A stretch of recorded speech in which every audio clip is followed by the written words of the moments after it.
Story time audio ബുക്സിലേക്ക് എല്ലാവർക്കും സ്വാഗതം. ജോയ്സി എഴുതിയ കാണാത്ത തീരങ്ങൾ.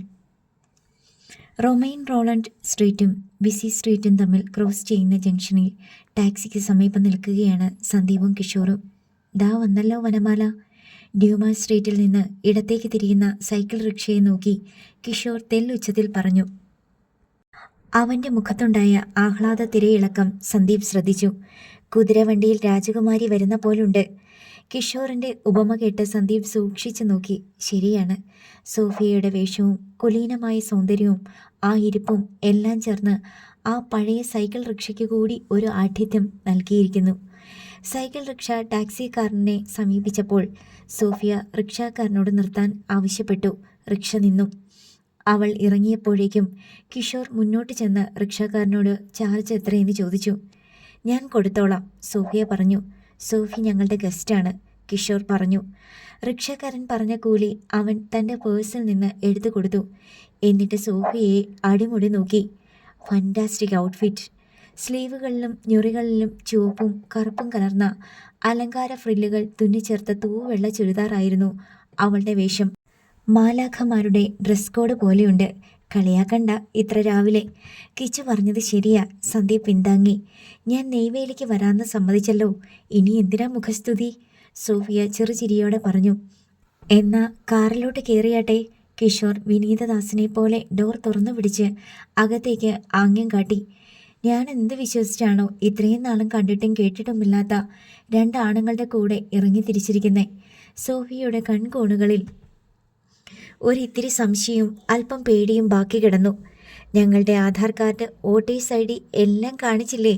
പിന്നെ സ്ഥലത്തെ പ്രധാന പോലീസ് സ്റ്റേഷനുകളിലും റൂംമേറ്റിൻ്റെ അടുത്തും ഞങ്ങളെപ്പറ്റി ഇതിനകം അറിയിച്ചിട്ടുണ്ടാകണമല്ലോ, സന്ദീപ് ചോദിച്ചു. പോലീസ് സ്റ്റേഷനിൽ ഇൻഫോം ചെയ്തില്ല, പക്ഷേ വേണ്ടത്ര മുൻകരുതലൊക്കെ ഞാൻ എടുത്തിട്ടുണ്ട്. പകുതി കളിയായും പകുതി കാര്യമായും പറഞ്ഞുകൊണ്ട് അവൾ കാറിലേക്ക് കയറി.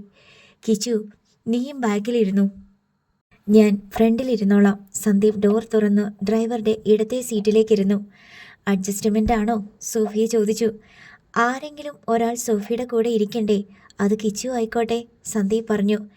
എന്തൊരു വിശാല ഹൃദയമല്ലേ, കിഷോർ സോഫിയയുടെ സമീപത്തായി ഇരിപ്പുറപ്പിച്ചുകൊണ്ട് പറഞ്ഞു. ഡ്രൈവർ കാർ സ്റ്റാർട്ട് ചെയ്തു. യാത്ര ആരംഭിച്ചു. എന്നാലും സോഫിയുടെ ധൈര്യം ഞാൻ സമ്മതിച്ചിരിക്കുന്നു കേട്ടോ. സത്യമായിട്ട് ഞാൻ കരുതി സോഫിയോടൊപ്പം ഒരു കൂട്ടുകാരിയും കൂടി ഉണ്ടാവുമെന്ന്, സന്ദീപ് പറഞ്ഞു. ഞാൻ വിളിച്ചതാ, ആർക്കും ഒഴിവില്ല. എൻ്റെ കൂടെ രാവിലെ വരാമെന്ന് പറഞ്ഞവൾക്ക് നേരം വെളുത്തപ്പോൾ കോൾഡ്. നിങ്ങളോട് വാക്കു പറഞ്ഞു പോയില്ലേ, സോഫിയ പറഞ്ഞു. ഇപ്പോൾ ഞങ്ങളെ സോഫിയ എത്ര തവണ കണ്ടു, നേരിട്ടും ഫോണിലും എത്ര പ്രാവശ്യം സംസാരിച്ചു. എന്നിട്ടും ഞങ്ങളെ മനസ്സിലായില്ലേ? പുറമേ കാണുന്ന പോലെയല്ലോ മനുഷ്യരുടെ അകം. എന്നാലും നിങ്ങളോട് എനിക്ക് പേടിയൊന്നുമില്ല കേട്ടോ. എൻ്റെ ആങ്ങളമാരായിട്ടേ തോന്നുന്നുള്ളൂ. നശിപ്പിച്ചു, കിഷോർ പെട്ടെന്ന് പറഞ്ഞു. എന്നെ അങ്ങനെ കാണണ്ട. എന്നെ ഒരു ഡീസൻറ്റ് ബാച്ചിലർ ആയിട്ട് കണ്ടാൽ മതി. മോസ്റ്റ് ഡിസൈറബിൾ ബാച്ചിലർ ആയിരിക്കുന്നത് എൻ്റെയും സോഫിയുടെയും ഏട്ടൻ. ഓക്കെ? ഇതെന്താ സന്ദീപേട്ട ഈ കിച്ചുവേട്ടൻ ഇങ്ങനെ? ആ, പോണ്ടിച്ചേരിയിൽ കാലുകുത്തുന്നത് വരെ ഒരസുഖവും ഇല്ലായിരുന്നു, അതെനിക്ക് ഉറപ്പാ, സന്ദീപ് പറഞ്ഞത് കേട്ട് സോഫിയ ചിരിച്ചു. ഇങ്ങനെയാണെങ്കിൽ തിരിച്ച് നാട്ടിൽ ചെല്ലുമ്പോഴേക്ക് ശരിക്കും വട്ടായി പോകും, അവൾ പറഞ്ഞു. പൂച്ചയ്ക്ക് വിളയാട്ട്, എലിക്ക് പ്രാണവേദന, കിഷോർ ആത്മകഥം പോലെ പറഞ്ഞു. നെയ്വേലിക്ക് എത്രയാണ് ദൂരമെന്ന് സന്ദീപ് ഡ്രൈവറോട് ആരാഞ്ഞു. 65 കിലോമീറ്റർ എന്ന് മറുപടി കിട്ടി. 2 മണിക്കൂർ സമയം വേണ്ടിവരുമെന്ന് അവൻ ഊഹിച്ചു. നമ്മൾ അവിടെ ചെല്ലുമ്പോൾ റീതാമ്മ സിസ്റ്റർ അവിടെ ഇല്ലെങ്കിലോ, കിഷോർ ചോദിച്ചു. ഞാൻ ചേച്ചിക്ക് ഫോൺ ചെയ്തിട്ടുണ്ടായിരുന്നു. 2 മലയാളികളെയും കൂട്ടി അങ്ങോട്ട് ചെല്ലുന്നുണ്ടെന്ന് സോഫിയെ വെളിപ്പെടുത്തി. ഓ, എല്ലായിടത്തും അറിയിപ്പ് കൊടുത്തിട്ടുണ്ടല്ലേ, സന്ദീപ് പറഞ്ഞു. 9:30 മണിക്ക് കാർ നെയ്വേലിയിലെത്തി. റീതാമ്മയ്ക്ക് ഫോൺ ചെയ്ത് അവരുടെ ക്വാർട്ടേഴ്സ് എവിടെയെന്ന് അന്വേഷിച്ചു. റീതാമ്മ താമസിക്കുന്ന ക്വാർട്ടേഴ്സിന് മുന്നിൽ കാർ എത്തുമ്പോൾ 10 മണി കഴിഞ്ഞു. 3 പേരും കാറിൽ നിന്ന് ഇറങ്ങി ചെല്ലുമ്പോഴേക്കും റീതാമ്മ മുൻവാതിൽ തുറന്ന് ഇറങ്ങി വന്നു. സോഫിയ മുന്നേ ചെന്ന് അവരുടെ കൈകൾ പിടിച്ച് തൻ്റെ തോളത്ത് കൂടിയിട്ട് ആശ്ലേഷിച്ചു. എന്നിട്ട് സന്ദീപിനെയും കിഷോറിനെയും പരിചയപ്പെടുത്തി. റീതാമ്മ അവരെ ക്വാർട്ടേഴ്സിനുള്ളിലേക്ക് ക്ഷണിച്ചുകൊണ്ടുപോയി. അവരെ സോഫയിൽ ഇരുത്തിയ ശേഷം ചായ എടുക്കാൻ പോയി. സോഫിയയും അക്കൂടെ കിച്ചണിലേക്ക് പോയി. നിങ്ങളൊന്നും കഴിച്ചില്ലല്ലോ, വരുമെന്ന് പറഞ്ഞതുകൊണ്ട് ഞാനിവിടെ ബ്രേക്ക്ഫാസ്റ്റ് ഉണ്ടാക്കി വെച്ചിട്ടുണ്ട്, റീതാമ്മ പറഞ്ഞു. വളരെ പെട്ടെന്ന് തന്നെ ഊണുമേശയിൽ ഇഡലിയും സാമ്പാറും ചമ്മന്തിയും എത്തി. കഴിക്കാനിരുന്നപ്പോൾ സന്ദീപ് പറഞ്ഞു, ഞങ്ങൾ വന്നത് ബുദ്ധിമുട്ടായി അല്ലേ? അതെ, റീതാമ്മ സമ്മതിച്ചു. നമുക്ക് സന്തോഷം തരുന്ന ചില ബുദ്ധിമുട്ടുകളും ഉണ്ട്. കിഷോർ റീതാമ്മയുടെ കുടുംബത്തെപ്പറ്റി തിരക്കി. ഭർത്താവിനും മകനും ലിഗ്നൈറ്റ് കോർപ്പറേഷനിൽ ജോലിയുണ്ട്. ഏക മകൾ മെഡിസിന് പഠിക്കുന്നു. സോഫിയ സന്ദീപിൻ്റെ ആഗമനോദ്ദേശം സാമാന്യം വിവരിച്ച് തന്നെ റീതാമ്മയെ ധരിപ്പിച്ചു. കസ്റ്റംസിലുള്ള മധുമോഹൻ സാറിനെ ഞാൻ അറിയും, റീതാമ്മ പറഞ്ഞു. അദ്ദേഹത്തിൻ്റെ അച്ഛനും കസ്റ്റംസിലായിരുന്നല്ലോ. ഭാസ്കര മേനോൻ പെൻഷനായിട്ട് തന്നെ 20 വർഷം കഴിഞ്ഞു, സന്ദീപ് വെളിപ്പെടുത്തി. ക്ലൂണി ഹോസ്പിറ്റലിലാണോ അവർ ചികിത്സയ്ക്ക് വേണ്ടി വരുന്നത്? കിഷോർ ചോദിച്ചു. അവർ മലയാളികളായതുകൊണ്ട് മലയാളി നഴ്സുമാരും സിസ്റ്റേഴ്സും ജോലി ചെയ്യുന്ന ഹോസ്പിറ്റലിലായിരിക്കുമല്ലോ അവർക്ക് താല്പര്യം. അങ്ങനെ ഹോസ്പിറ്റലിൽ ചികിത്സയ്ക്ക് വേണ്ടി വരാറൊന്നുമില്ല. സെൻട്രൽ ഗവൺമെൻറ്റിൻ്റെ എംപ്ലോയീസ് അല്ലേ. അവർക്ക് ജിപ്മറിൽ പ്രത്യേക പരിഗണനയുണ്ടെന്ന് തോന്നുന്നു. പിന്നെ എങ്ങനെയാണ് അവരെ പരിചയം? ഹോസ്പിറ്റലിൻ്റെ നടത്തിപ്പുമായി ബന്ധപ്പെട്ട ചില കാര്യങ്ങളുണ്ട്. ചില മെഷീൻസ് വിദേശത്ത് നിന്ന് കൊണ്ടുവരണമെങ്കിൽ കസ്റ്റംസ് ക്ലിയറൻസ് വേണമല്ലോ. സോഫിയ പറഞ്ഞ സംഭവവുമായി ബന്ധപ്പെട്ട് എന്തെങ്കിലും ഓർത്തെടുക്കാൻ പറ്റുന്നുണ്ടോ? 22 വർഷം മുമ്പ് മധുമോഹൻ സാറിൻ്റെ പേര് പറഞ്ഞപ്പോൾ എനിക്ക് സംഗതി പിടികിട്ടി. റീതാമ്മ ഓർമ്മയിൽ പരതിക്കൊണ്ട് പറഞ്ഞു. 96-ൽ ഡിസംബർ ഫസ്റ്റ് വീക്ക് ബംഗാൾ ഉൾക്കടലിൽ ന്യൂനമർദ്ദം. തമിഴ്നാട് തീരപ്രദേശങ്ങളിൽ കാറ്റും മഴയും വെള്ളപ്പൊക്കവും. അതൊക്കെ ഞാൻ ഓർക്കുന്നുണ്ട്. മധുമോഹൻ സാർ, അദ്ദേഹത്തിൻ്റെ വൈഫ്, അത്ര തന്നെ പ്രായമുള്ള വേറൊരു സ്ത്രീ, മധുമോഹൻ സാറിനേക്കാൾ പ്രായമുള്ള മറ്റൊരാൾ, പിന്നെ പൂർണ്ണ ഗർഭിണിയായ ഒരു പെണ്ണ്. റീതാമ്മയുടെ കണ്ണുകൾ 22 വർഷം മുമ്പത്തെ കാഴ്ചയിൽ തങ്ങി നിന്നു. അവരൊക്കെ ആരായിരുന്നു? എവിടുന്ന് വന്നവരായിരുന്നു? സന്ദീപ് ഉദ്യോഗത്തോടെ റീതാമ്മയുടെ മുഖത്തേക്ക് നോക്കി. അല്ലിമയുടെ ജനനം സംബന്ധിച്ച രഹസ്യത്തിൻ്റെ ചുരുളഴിയാൻ ഇനിയൊരു നിമിഷം കൂടിയേ ഉള്ളൂ എന്ന് അവന് തോന്നി. ഇടം കൈയുടെ ചൂണ്ടുവിരൽ നെറ്റിയിലൂന്നി റീതാമ്മ അല്പസമയം കണ്ണടച്ചിരുന്നു. ഓർമ്മ വീണ്ടെടുക്കുന്നതിൽ പരാജയപ്പെട്ടതുപോലെ അവർ 2 തവണ തലയാട്ടി. എൻ്റെ നാവിൻ തുമ്പത്ത് വരെ വന്നതാ, പെട്ടെന്ന് മിസ്സായി, റീതാമ്മ പറഞ്ഞു. എന്തു വന്നു എന്നാണ് ആ പെൺകുട്ടിയുടെ പേര്? പെൺകുട്ടിയെന്ന് വെച്ചാൽ ചെറിയ കുട്ടിയായിരുന്നോ? സോഫിയ ചോദിച്ചു. 20-22 വയസ്സുണ്ടാകും. ദേഹം മുഴുവൻ നീരായിരുന്നു. മലയാളി പെൺകുട്ടിയായിരുന്നോ? സന്ദീപ് ചോദിച്ചു. അതെ, നല്ല പോലെ വെളുത്തിട്ട് ധാരാളം മുടിയൊക്കെയുള്ള, കാണാനൊക്കെ നല്ലതായിരുന്നു. പേര് രജിസ്റ്ററിൽ ചേർക്കാതെ അഡ്മിറ്റ് ചെയ്യുമോ? സന്ദീപ് ചോദിച്ചു. പേര് അവർ തരുന്നതല്ലേ. രജിസ്റ്ററിൽ പേരുണ്ടെങ്കിൽ തീർച്ചയായിട്ടും അവർ തന്നതായിരിക്കും. പേഷ്യൻറ്റിൻ്റെ പേര് മാറ്റിയിടാൻ ഞങ്ങൾക്ക് പറ്റില്ല. സിന്ധുജ എന്നാണ് പേഷ്യൻറ്റിൻ്റെ പേര് രജിസ്റ്ററിൽ ചേർത്തിരുന്നത്, സോഫിയ വെളിപ്പെടുത്തി. അന്ന് ID കാർഡൊന്നും നിർബന്ധമില്ല. അതുകൊണ്ട് ഏത് പേര് പറഞ്ഞാലും അത് വിശ്വസിക്കാനേ പറ്റൂ. മാത്രമല്ല, പ്രസവത്തിന് ഹോസ്പിറ്റലിൽ അഡ്മിറ്റ് ആകുന്നവർ പേര് മാറ്റി പറയുമെന്ന് നമുക്ക് സംശയിക്കാൻ പറ്റത്തില്ലല്ലോ. സിന്ധുജ എന്നല്ലല്ലോ പേര്? അല്ലെന്ന് തോന്നുന്നു. 22 വർഷം കഴിഞ്ഞതുകൊണ്ട് ഓർത്തെടുക്കാനും പറ്റുന്നില്ല. ഇക്കാലത്തിനിടയ്ക്ക് എത്രയായിരം പേഷ്യൻസ് വന്നു, എത്ര സ്ത്രീകൾ അവിടെ അഡ്മിറ്റായി പ്രസവിച്ചു. ഇത്രയെങ്കിലും ഇത് ഓർത്തതിന് കാരണം മധുമോഹൻ സാറും ഫാമിലിയും ഇതിൽ ഇൻവോൾവ് ആയതുകൊണ്ടാണ്. പ്രസവിക്കാൻ കൊണ്ടുവന്ന ലേഡി എവിടുന്ന് വന്നതാണെന്നോ കൂടെ വന്നവർ ആരൊക്കെയാണെന്നോ ഒരു പിടിയുമില്ല അല്ലേ? സന്ദീപ് ചോദിച്ചു. മലയാളിയാണ്. കേരളത്തിൽ നിന്ന് വന്നതാണെന്ന് തോന്നി. അതോ പൂണ്ടിയിൽ തന്നെയുള്ള മലയാളി ഫാമിലിയാണോ എന്ന് സംശയമുണ്ടായിരുന്നു. ആ ലേഡിയുടെ ഹസ്ബൻഡോ മറ്റു ബന്ധുക്കളോ ആരെങ്കിലും കൂട്ടത്തിലുണ്ടായിരുന്നോ? ഹസ്ബൻഡ് ഉണ്ടായിരുന്നില്ല. ആ സൈഡിൽ നിന്ന് ആരെങ്കിലും വന്നതായിട്ട് ഓർക്കുന്നുമില്ല, റീതാമ്മ ആലോചനയോടെ പറഞ്ഞു. കേരളത്തിൽ എവിടുന്നാണ് അവർ വന്നതെന്ന് ഓർമ്മയുണ്ടോ? സന്ദീപ് ചോദിച്ചു. എനിക്കൊന്നും തീർച്ചയില്ല കേട്ടോ. എന്തുമാത്രം പേഷ്യൻസ് വരുന്നതാ. ഇത്രയും വർഷം കഴിഞ്ഞു പോയില്ലേ. ഞാനൊരു ഊഹം വെച്ച് പറഞ്ഞതാ കേരളത്തിൽ നിന്നാണെന്ന്. സ്ഥലത്തെക്കുറിച്ച് നിശ്ചയമില്ല അല്ലേ? ഓർത്ത് കിട്ടുവാണെങ്കിൽ ഞാൻ പറയാം. ഇനി 2 കാര്യങ്ങൾ അറിയാനുള്ളത്, സന്ദീപ് പറഞ്ഞു. ഒന്ന്, പ്രസവത്തോടെ ആ സ്ത്രീ മരിച്ചു പോവുകയോ മറ്റോ ചെയ്തോ? ആര് പറഞ്ഞു? റീതാമ്മ ആശ്ചര്യപ്പെട്ടു. അങ്ങനൊരു സംഭവം ഉണ്ടായിട്ടേയില്ല. ഞങ്ങളുടെ ഹോസ്പിറ്റലിൽ വെച്ച് സംഭവിച്ചിട്ടില്ല. പ്രസവം കഴിഞ്ഞ് അവരെ ഡിസ്ചാർജ് വാങ്ങിപ്പോയില്ലേ? അതെ, അങ്ങനെയാണ് എനിക്ക് തോന്നുന്നത്. മരണമൊന്നും നടന്നിട്ടില്ല. പ്രസവിച്ച കുഞ്ഞിനെ കാണാതാവുകയോ ആർക്കെങ്കിലും കൊടുക്കുകയോ അങ്ങനെ എന്തെങ്കിലും? ഒരിക്കലുമില്ല. ഹോസ്പിറ്റലിൽ അഡ്മിറ്റായി കഴിഞ്ഞാൽ പിന്നെ ഞങ്ങളുടെ ഉത്തരവാദിത്തമാണ്. ഡിസ്ചാർജ് വാങ്ങി പോകുന്നത് വരെ നിങ്ങൾ വിചാരിക്കുന്ന പോലെ ഒന്നും ഉണ്ടായിട്ടില്ല. പ്രസവം നോർമലായിരുന്നോ? അല്ല, സിസേറിയൻ ആയിരുന്നു. കുറച്ച് കോംപ്ലിക്കേറ്റഡ് ആയിരുന്നു എന്ന് തോന്നുന്നു. പേര് കിട്ടി കേട്ടോ, ഇന്ദുലേഖ. ഇന്ദുലേഖ, നല്ല സ്റ്റൈലൻ പേരാണല്ലോ. അവരുടെ കൂടെ വന്നവരെ കണ്ടിട്ട് എന്ത് തോന്നി? നല്ല ഫാമിലി ആയിരുന്നോ? കാഴ്ചയിൽ നമുക്കറിയാൻ പറ്റുമല്ലോ. റിച്ച് ഫാമിലി ആയിരുന്നെന്നാ തോന്നുന്നേ. അല്ലെങ്കിൽ മദൻമോഹൻ സാറിൻ്റെ ആൾക്കാർ ഇതിൽ ഇടപെടില്ലല്ലോ. ഇന്ദുലേഖ, ധനിക കുടുംബം, കേരളത്തിൽ നിന്ന് വന്നവർ. മനസ്സിൽ കുറിച്ചിടുന്ന പോലെ സന്ദീപ് പറഞ്ഞു. റീതാമ്മ അനുകൂലിക്കുന്ന മട്ടിൽ തലയാട്ടി. ഇതിനേക്കാൾ കൂടുതൽ വിവരങ്ങൾ അറിയാവുന്ന വേറെ ആരെങ്കിലും ഉണ്ടോ? റീതാമ്മ ചേച്ചിയുടെ കൂടെ വർക്ക് ചെയ്തിരുന്ന മറ്റേതെങ്കിലും മലയാളി നേഴ്സ്? സന്ദീപ് ചോദിച്ചു. റീതാമ്മ ഓർമ്മയിൽ പരതി. ഓരോരോ പേരുകൾ മനസ്സിൽ ഓർത്തിട്ട് വിട്ടുകളയുന്ന പോലെ അവർ തലയാട്ടി. പെട്ടെന്നെന്തോ കയ്യിൽ വന്ന പോലെ റീതാമ്മ പറഞ്ഞു. Amelia, doctor Amelia. ഫ്രഞ്ചുകാരിയ, ഗൈനക്കോളജിസ്റ്റാ. ഞാൻ അവിടെ ജോലിക്ക് കയറുമ്പോൾ അവരുണ്ട്. കുറേ കാലം ഉണ്ടായിരുന്നു. ഡോക്ടർ ഒരു ഇന്ത്യക്കാരനെയാണ് കല്യാണം കഴിച്ചത്. പാസ്പോർട്ട് ഓഫീസിൽ ജോലിയുള്ള ഒരാൾ. ഡോക്ടറാണോ? അതും ഫ്രഞ്ചുകാരി? സന്ദീപ് അത്ര താല്പര്യമില്ലാത്ത പോലെ പറഞ്ഞു. മലയാളിയായ റീതാമ്മ ചേച്ചിക്ക് ഒരു മലയാളി പേഷ്യൻറ്റിനെ പറ്റി ഇത്രയൊക്കെ ഓർക്കാനേ പറ്റുന്നുള്ളൂ. അപ്പോൾ പിന്നെ ഫ്രഞ്ചുകാരിക്ക് എന്ത് ഓർമ്മ കിട്ടാനാ?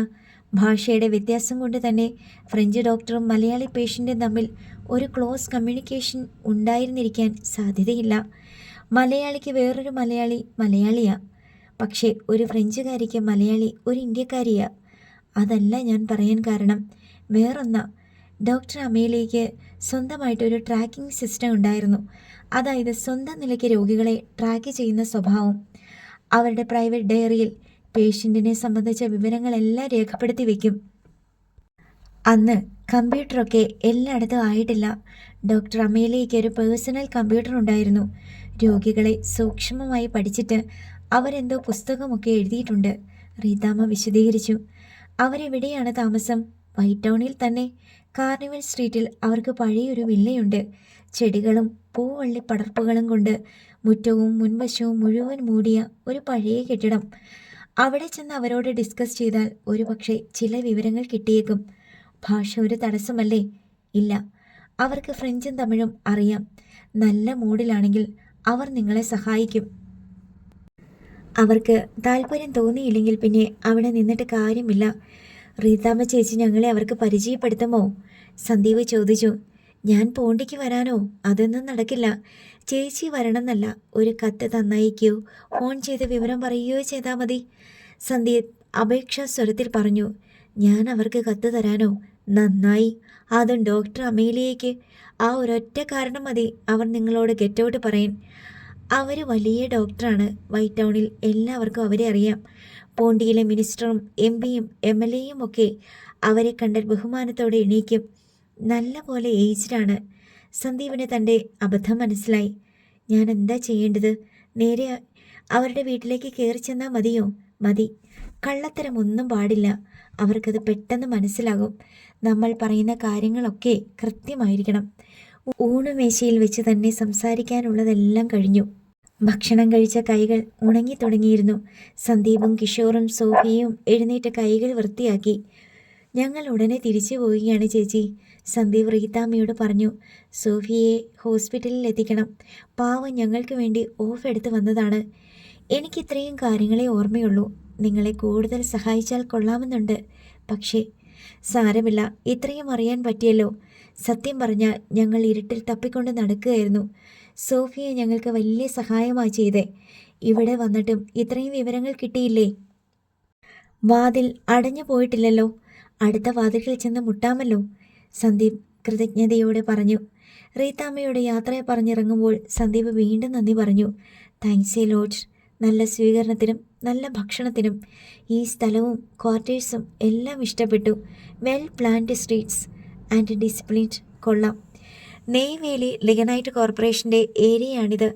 അവരാണ് ഈ ടൗൺഷിപ്പ് മെയിൻറ്റെയിൻ ചെയ്യുന്നത്. കോർപ്പറേഷൻ്റെ എൻട്രി മുതൽ എക്സിറ്റ് വരെ. റീതാമ്മ പറഞ്ഞു. ഡോക്ടർ അമീലിയെ കാണാൻ ചെല്ലുമ്പോൾ ഞങ്ങൾ എന്തെങ്കിലും മുൻകരുതൽ എടുക്കണോ?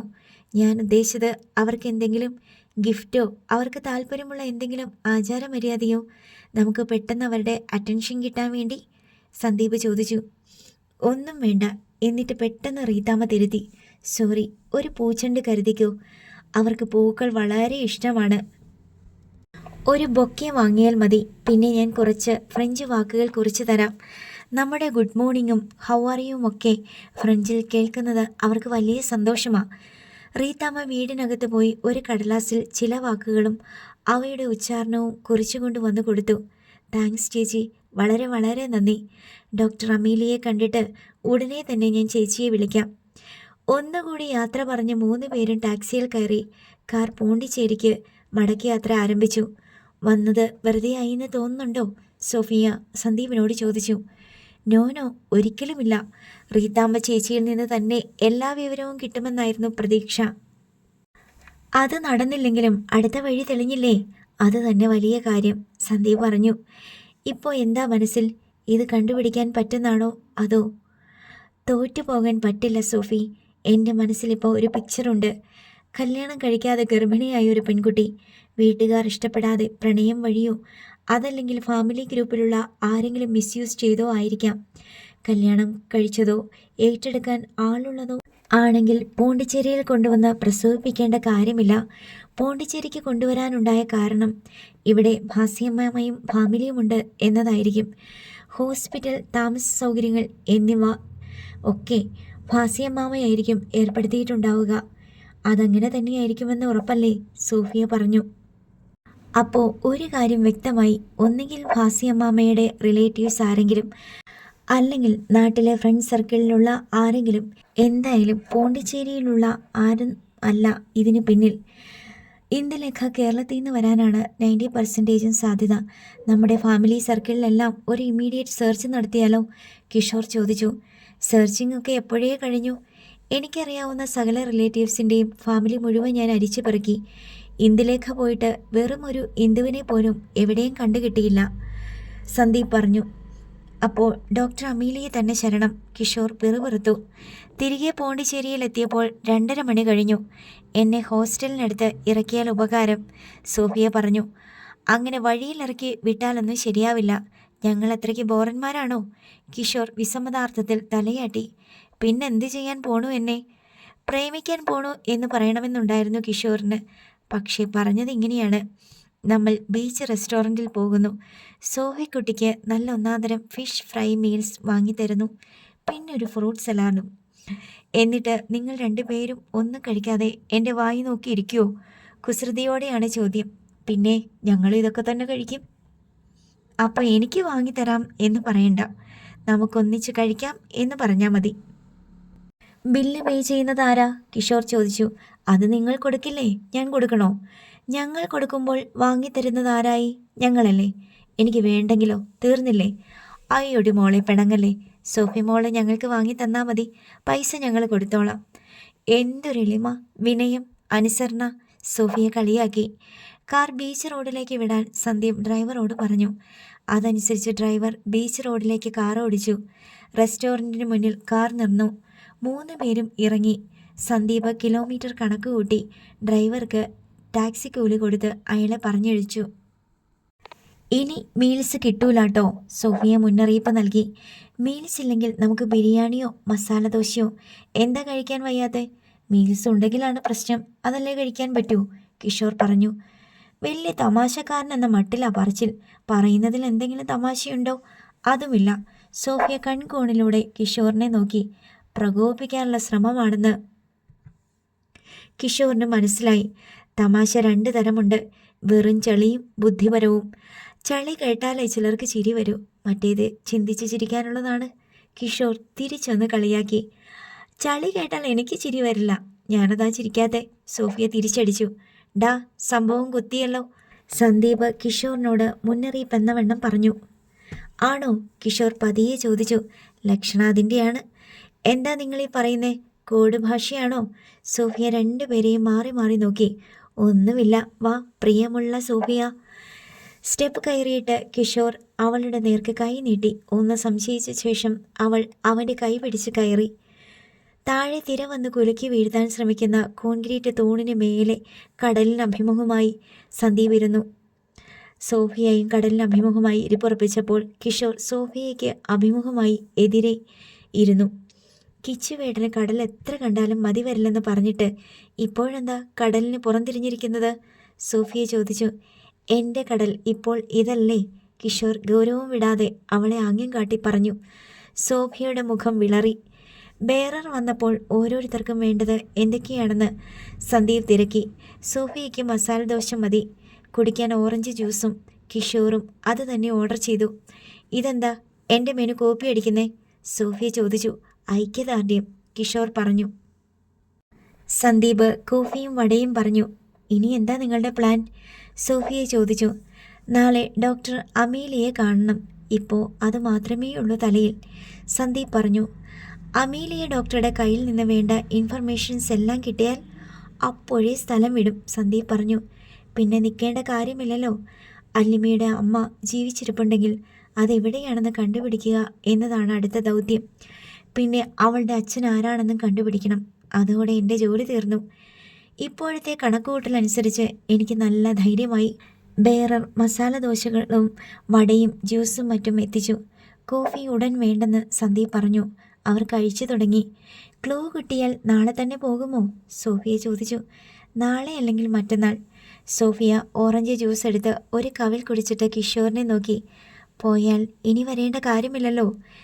ഞാൻ നാളെ സന്ദീപേട്ടൻ്റെ കൂടെ പോവില്ല, കിഷോർ പറഞ്ഞു. ലീവ് നീട്ടിയെടുക്കും. അതെന്തിനാണ്? സന്ദീപ് നെറ്റി ചുളിച്ചു. സന്ദീപേട്ടൻ്റെ ക്ലൂ മാത്രമല്ലേ നാളെ കിട്ടത്തുള്ളൂ. എൻ്റെ ക്ലൂ കിട്ടിയില്ലല്ലോ. നിന്റെ ക്ലൂവോ? അതെന്താണ്? ദേ ഇരിക്കുന്നു പിടിതരാതെ. കിഷോർ സോഫിയെ ചൂണ്ടിക്കാട്ടി. സോഫിയ ഒന്ന് ഞെട്ടി. ആ, കിഷോർ തലയാട്ടി. ഓഹോ, അതാണ് കാര്യം. അത് തന്നെയാണ് കാര്യം. അതിലൊരു തീരുമാനമായിട്ട് ഞാൻ ഇവിടുന്ന് പോണുള്ളൂ. അതുവരെ ലീവ് എക്സ്റ്റെൻഡ് ചെയ്യുക. കിച്ചുവേട്ടന് ഭ്രാന്തുണ്ടോ? സോഫിയ ചോദിച്ചു. എന്നിട്ടൊരു കവിൾ ജ്യൂസ് വലിച്ചെടുത്തു. ഭ്രാന്തന്മാരെയാണോ നിനക്കിഷ്ടം? എങ്കിൽ എനിക്ക് ഭ്രാന്തുണ്ട്, കിഷോർ വളരെ ഗൗരവത്തിൽ ചോദിച്ചതും സോഫിയയ്ക്ക് ചിരി പൊട്ടിയതും ഒന്നിച്ചായിരുന്നു. സ്ട്രോയിലൂടെ വായിലേക്ക് വലിച്ചെടുത്ത ഓറഞ്ച് ജ്യൂസ് ആ ചിരിയിലൂടെ ചിതറിത്തെറിച്ചു. സോഫിയയുടെ മസാല ദോശ പ്ലേറ്റിലും ജ്യൂസിലും മാത്രമല്ല, നേരെ എതിർവശത്തിരുന്ന കിഷോറിൻ്റെ പ്ലേറ്റിലും ജ്യൂസിലും അതിൻ്റെ കണികകൾ തെറിച്ചു വീണു. അത് സോഫിയ മാത്രമല്ല, കിഷോറും കണ്ടു. സോറി. സോഫിയ ഖേദത്തോടെ ക്ഷമാപണം നടത്തി. സാരമില്ലാട്ടോ, നമുക്കിത് മാറ്റിയിട്ട് വേറെ ജ്യൂസ് പറയാം. മസാല ദോശയും മാറ്റാം. അവൾ കിഷോറിൻ്റെ മുന്നിൽ നിന്ന് ജ്യൂസ് നിറച്ച ടംബ്ലറും പ്ലേറ്റും മാറ്റാൻ ശ്രമിച്ചു. കയ്യിൽ വീണോ? ഞാൻ തുടച്ചു തരാം. അവൾ തുവാല കൊണ്ട് അവൻ്റെ കൈ തുടയ്ക്കാൻ ഭാവിച്ചു. സാരമില്ല. കിഷോർ അവളുടെ കൈ പിടിച്ചു മാറ്റി. എന്നിട്ട് തൻ്റെ ടംബ്ലറിലെ ജ്യൂസ് എടുത്ത് സ്ട്രോ മാറ്റിയ ശേഷം കുടിച്ചു. പകുതിയോളം കുടിച്ച ശേഷം മസാല ദോശ മുറിച്ച് കഴിക്കാൻ തുടങ്ങി. എന്തായി കാണിക്കുന്നേ? സോഫിയ താടിക്ക് കൈയൂന്നി വല്ലായ്മയോടെ കിഷോറിനെ നോക്കി. ഞാനല്ലേ നിന്നെ ചിരിപ്പിച്ചത്, ഞാൻ സഹിച്ചു. സന്ദീപ് കൗതുകത്തോടെ ഇതെല്ലാം നോക്കിക്കൊണ്ടിരുന്നു. എന്നാലും കഷ്ടമുണ്ട് കേട്ടോ, ഇങ്ങനൊന്നും ചെയ്യാൻ പാടില്ല. സോഫിയയുടെ കണ്ണ് നിറഞ്ഞു വന്നു. ഒരാളോട് അത്രയ്ക്ക് ഇഷ്ടം തോന്നിയിട്ടല്ലേ മനസ്സിലെടുത്ത് വെക്കുന്നേ? പിന്നെ അറപ്പൊന്നുമില്ല, കിഷോർ പറഞ്ഞു. വേണ്ട, സോഫിയയുടെ കണ്ടമിടറി. ഇപ്പോൾ കൂടെയുള്ള ആള് ഓടി നടക്കുന്നത് കണ്ടില്ലേ? എന്തുമാത്രം വിഷമിച്ചിട്ടാ ഈ അന്വേഷണത്തിനൊക്കെ ഇറങ്ങി തിരിച്ചിരിക്കുന്നേ. അവൾ തുവാല കൊണ്ട് കണ്ണുകൾ ഒപ്പി.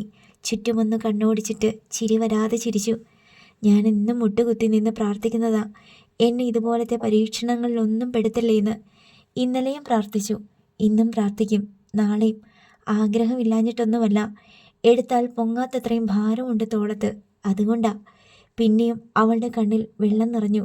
ഞാനൊന്ന് മുഖം കഴുകിയിട്ട് വരാം. സോഫിയ എഴുന്നേറ്റ് വാഷ്റൂമിന് നേർക്ക് നടന്നുപോയി. കിഷോർ വല്ലായ്മയോടെ അവളെ നോക്കിയിരുന്നു. അടുത്ത ഭാഗം നാളെ.